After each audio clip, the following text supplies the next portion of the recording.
Në këto 13 vite, shëndetësinë e pas kam kthyer unë në pikën e vdekjes, ndërkohë që transformimi i dekadës fundit në shëndetësi është epokal, më i madh se sa i të gjitha viteve të mëparshme të mbledhura së bashku. Dhe këtë nuk e them unë, po e thon faktet, ndërsa unë them po, shëndetësia ka nevojë për më shumë akoma. Jo vetëm kaq, por qytetarët shqiptar, pacientët mezi presin që të sëmuren e të shkojnë në spital që të marrin shërbim nga shëndetësia e transformuar në mënyrë epokale në Shqipëri. Unë nuk e di se si kryeministri Edi Rama vijon akoma ka guxim të flasë për shëndetësinë në Shqipëri, kur nuk ka mbetur më shqiptar pa kuptuar se çfarë është shëndetësia në Shqipëri. Po e nis në spitali onkologjik. Shko në spitalin onkologjik, nuk ke medikamente. Të lexoj kryeministri raportin e kontrollit të lartë të shtetit, sepse nëse ka njerëzore brenda tij, ai raport do ta çojë tek psikologu. Aq i fortë është, aq i frikshëm është, sepse tregon krimet e forta, krimet çnjerëzore që janë bërë mbi pacientët, sepse është krim. Të lësh një pacient 6 muaj pa mjekim është krim. Të lësh një pacient 3 muaj pa mjekim është krim, pa medikamente. Sepse kryeministri në momentin që dolën disa mjek që kanë transferuar, pra kanë trafikuar pacient nga onkologjiku në privat, e cilësoi aktin e tyre krim kundër njerëzimit. Atëherë, zoti kryeministër, nëse se transferimi i këtyre pacientëve nga publiku në privat, pra atje tek e fundit e merrni shërbimin duke paguar më shumë para, po ti lësh pacientët pa medikamente, a është krim kundër njerëzimit? Po e di kryeministri shqiptar se gratë të cilat vuajnë nga kanceri ginekologjik nuk bëjnë brakiterapi. Nuk e marrin trajtimin e tyre.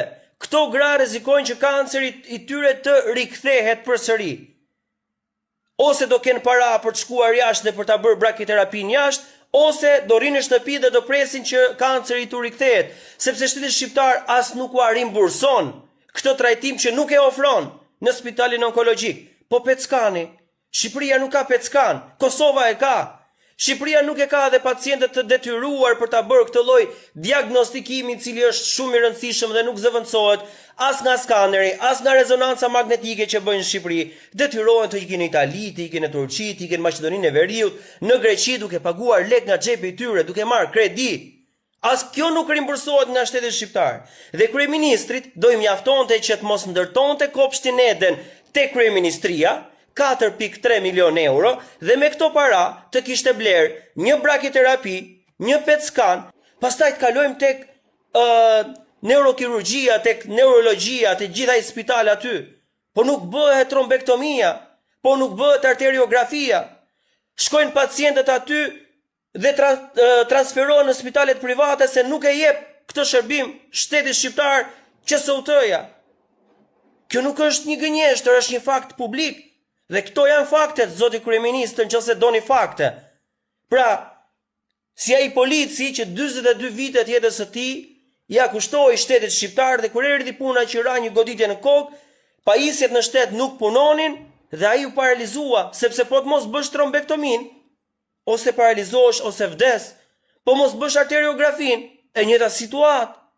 Pra, çfarë shëndetësie të transformuar kemi ne? Llaçe e tulla me godina. Unë nuk e di, por nuk të shpëton jetën llaçi e tullat.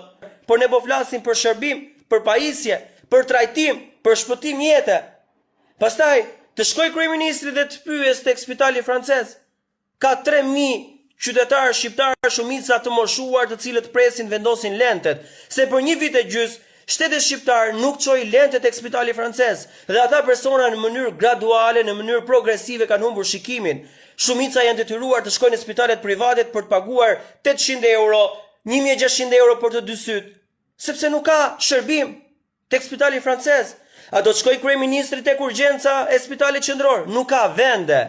Është bërë një situatë vërtet e frikshme për ata mjek dhe infermierë që punojnë atje. Nuk ka vende, nuk ka kapacitete. A do të shkoj tek shërbimet? Nuk kanë vende për të shtruar pacientët. A do të shkoj tek reanimacioni qendror? 30 vende janë. Me mik, janë 3-4.